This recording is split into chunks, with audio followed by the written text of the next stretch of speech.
نبی علیہ السلام نے ایک حدیث کے اندر فرمایا کہ رمضان کا مہینہ عظیم مہینہ، برکتیں ہی برکتیں، رحمتیں ہی رحمتیں، گناہوں کی معافی، دعاؤں کی قبولیت، اور اس کے ساتھ اللہ تعالیٰ ایک دوسرے سے عبادت میں تمہارے بڑھ جانے کو دیکھتے ہیں، تمہارے آپس کے مقابلے کو دیکھتے ہیں، کہ تمہارے ہاں یہ ماحول ہو کہ میں اتنی عبادت کروں، میں اتنی کروں، میں اتنی کروں، ایک دوسرے سے آگے بڑھنا۔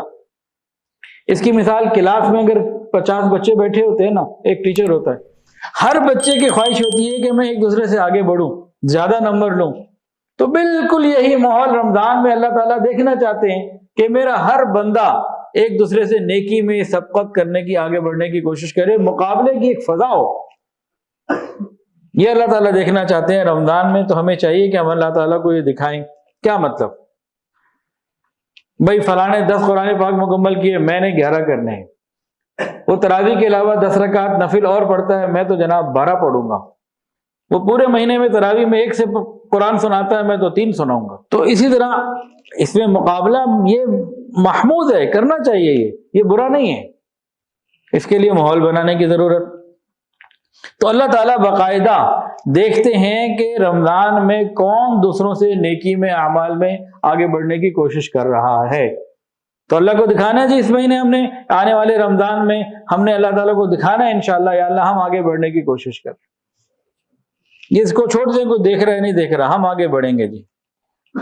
تو آج کی ساری بات چیت کا جو لب لباب ہے وہ یہ ہے کہ ہم نے رمضان میں کم سے کم وقت میں زیادہ سے زیادہ فائدہ کیسے حاصل کرنا ہے، کم سے کم وقت میں بہترین فائدہ اور زیادہ فائدہ کیسے حاصل کرنا ہے۔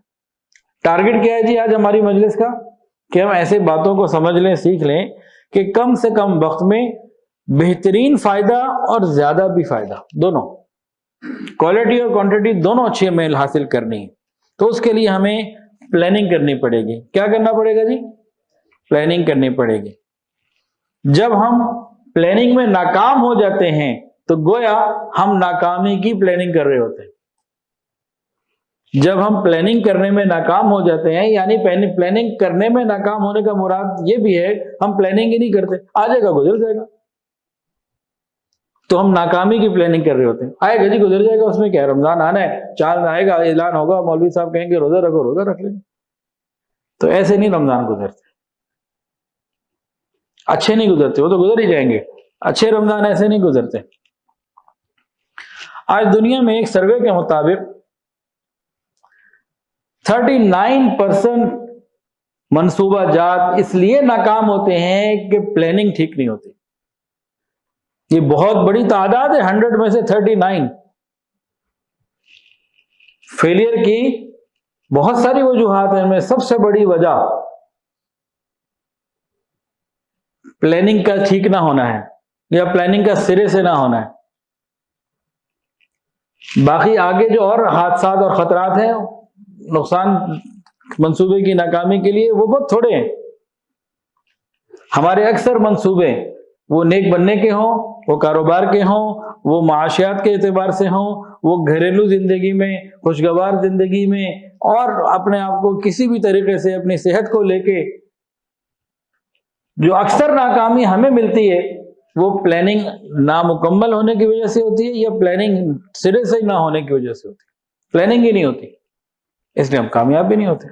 تو پلاننگ کی بڑی اہمیت ہے جی۔ اگر ہم پلاننگ کر کے کوئی کام کریں تو اس میں کم سے کم ہمیں 8 بڑے بہترین فائدے ہوتے ہیں منصوبہ بندی کے، پلاننگ کے۔ اب وہ رمضان ہو یا کاروبار ہو یا زندگی کا کوئی کام ہو، کیونکہ ہم موقع ابھی رمضان کا ہے تو رمضان کے حساب سے ہم ساری بات کریں گے۔ تو بہتر منصوبہ بندی کے، صحیح پلاننگ کے کم سے کم 8 فائدے ہوتے ہیں۔ کیا، کیوں اور کیسے میں سب سے زیادہ وقت کیسے پہ لگانا چاہیے؟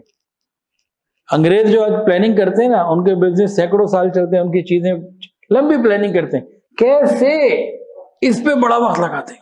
ہم کہتے ہیں گلی کوئی نہیں، ٹھیک ہے شروع کرو، ہو جائے گا، اللہ کا نام لے کے شروع کرو۔ ہمیں توکل ہی بڑا ہے، ہم پلاننگ سے بیچارے مبرہ اور پاک لوگ ہیں، بس اللہ توکل پہ شروع کر دیتے ہیں۔ بھائی اللہ تعالیٰ کا توکل کرنا ہے، لیکن اونٹ کو باندھ کے، اونٹ کو باندھنا بھی پلاننگ کا حصہ ہے۔